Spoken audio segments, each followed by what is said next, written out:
എല്ലാവർക്കും നമസ്കാരം. മതങ്ങളും സമുദായങ്ങളും ചരിത്രം മാന്തി ഉടമസ്ഥാവകാശം സ്ഥാപിച്ചെടുക്കുന്നതിന് വേണ്ടി കോടതിയെ സമീപിക്കുന്ന ഒരു രീതി സമീപകാലത്ത് വർദ്ധിച്ചു വരുന്നുണ്ട്.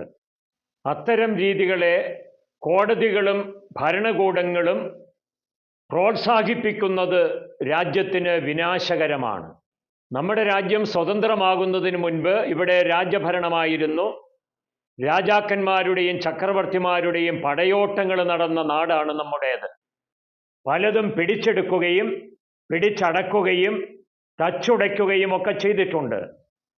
പഴയ നിർമ്മിതികളുടെ സ്ഥാനത്ത് പുതിയ നിർമ്മാണങ്ങൾ നടന്നു. അതൊക്കെ ഇനി പുനഃസ്ഥാപിക്കണമെന്നാവശ്യപ്പെട്ട് കുറേ പേര് രംഗത്തിറങ്ങിയാൽ നമ്മുടെ രാജ്യത്തിൻ്റെ പുരോഗതിക്കു തന്നെ അത് തടസ്സമായി തീരും. ഈ അപകടം മുന്നിൽ കണ്ടാണ് 1991 ആരാധനാലയ സംരക്ഷണ നിയമം പാസാക്കിയത്.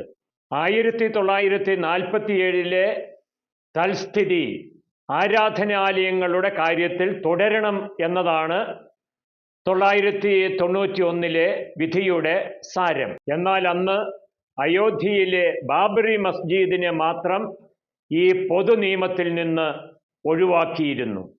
ആ വിഷയത്തിൽ കോടതി വ്യവഹാരങ്ങൾ നിലവിലിരുന്നു എന്നുള്ളത് കൊണ്ടാണ് അങ്ങനെ ചെയ്തത്.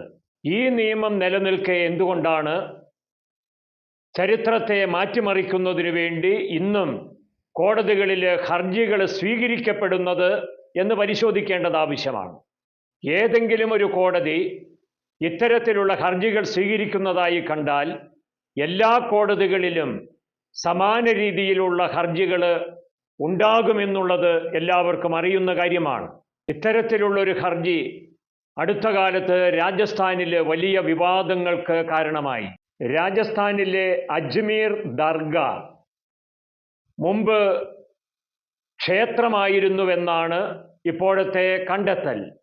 അവിടെ നേരത്തെ ശിവക്ഷേത്രമുണ്ടായിരുന്നതുകൊണ്ട് ഇപ്പോൾ ദർഗ മാറ്റണമെന്നാണ് ആവശ്യം.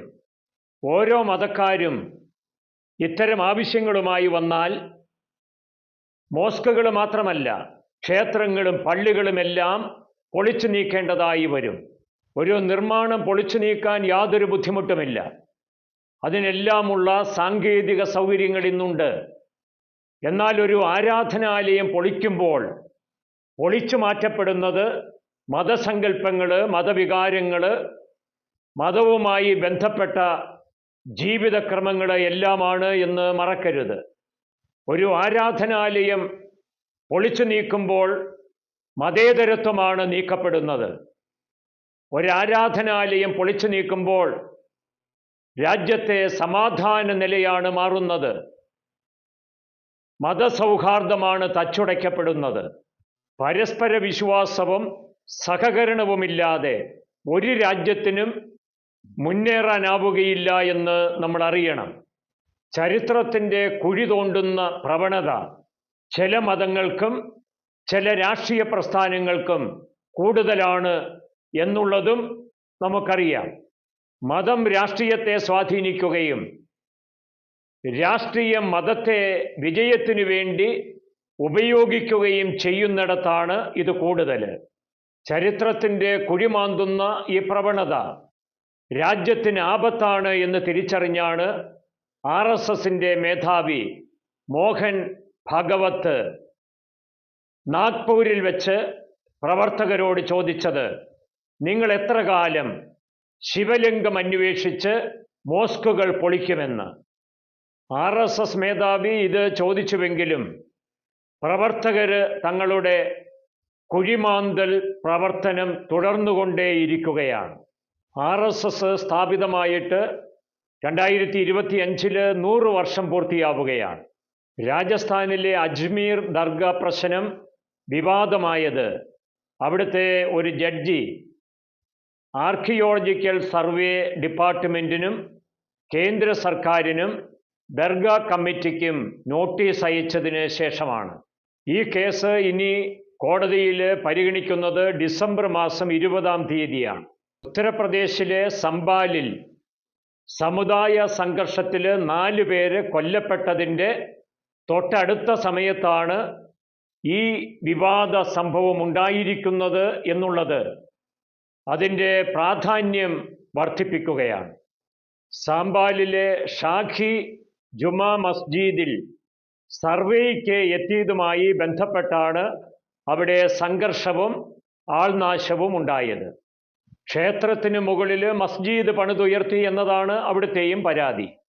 നിലവിൽ ഉള്ള നിയമ സംവിധാനങ്ങളെയും മറികടന്ന് ഇത്തരത്തിലുള്ള ഹർജികൾ കോടതികളിലെത്തുമ്പോൾ അവിടെ ഹർജിക്കാർക്ക് അനുകൂലമായ നീക്കങ്ങൾ നടക്കുകയും മേൽക്കോടതികൾ അതിനെ ശരിവെക്കുകയും ചെയ്യുന്നതിനെയാണ് നമ്മൾ ഗൗരവതരമായി ആശങ്കയോടെ പരിഗണിക്കേണ്ടിയിരിക്കുന്നത്.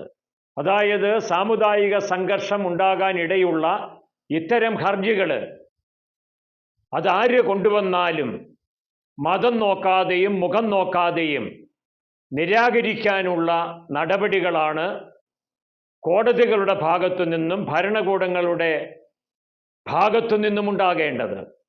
അതിനാവശ്യമായ കൂടിയാലോചനകളും ആവശ്യമെങ്കിൽ സർവകക്ഷി യോഗങ്ങളുമൊക്കെ കൂടേണ്ടതായിട്ടുണ്ട്. ചരിത്രവും ചരിത്ര സ്മാരകങ്ങളുമൊക്കെ സംരക്ഷിക്കപ്പെടേണ്ടതാണ് എന്നുള്ള കാര്യത്തിൽ ആർക്കും തർക്കമില്ല. എന്നാൽ ചരിത്രത്തെ തിരുത്താനോ പുനർനിർമ്മിതി നടത്താനോ ചരിത്രത്തെ വക്രീകരിക്കാനോ സ്വന്തം ലക്ഷ്യങ്ങൾക്ക് വേണ്ടി പുതിയ ചരിത്രം രചിക്കാനോ ശ്രമിക്കുന്നിടത്ത് അപകടമുണ്ട് എന്ന് തിരിച്ചറിയണം.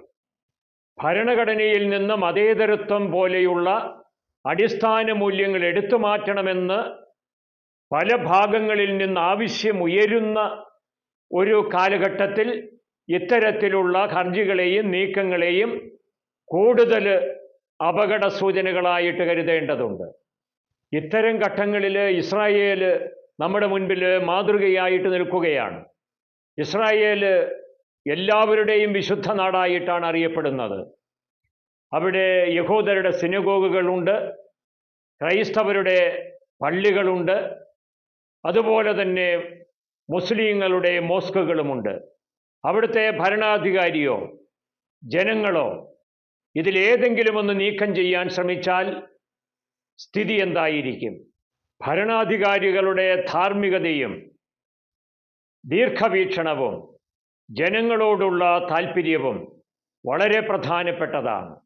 തുർക്കിയിൽ അടുത്ത കാലത്ത് ക്രൈസ്തവ കത്തീഡ്രലുകളായ ഹാഗിയ സോഫിയയും കോറ പള്ളിയും ഇടിച്ചു തകർത്ത് തൽസ്ഥാനത്ത് മോസ്കുകൾ പണിതതിൻ്റെ വേദനയും പ്രതിഷേധവും ക്രൈസ്തവ വിശ്വാസികളിൽ അടങ്ങിയിട്ടില്ല എന്നുള്ളത് നമുക്കറിയാം. മതം നല്ലതാണ്, മതബോധം അതിലും നല്ലതാണ്. എന്നാൽ മതഭ്രാന്ത് മനുഷ്യരെ മൃഗങ്ങളാക്കി മാറ്റും.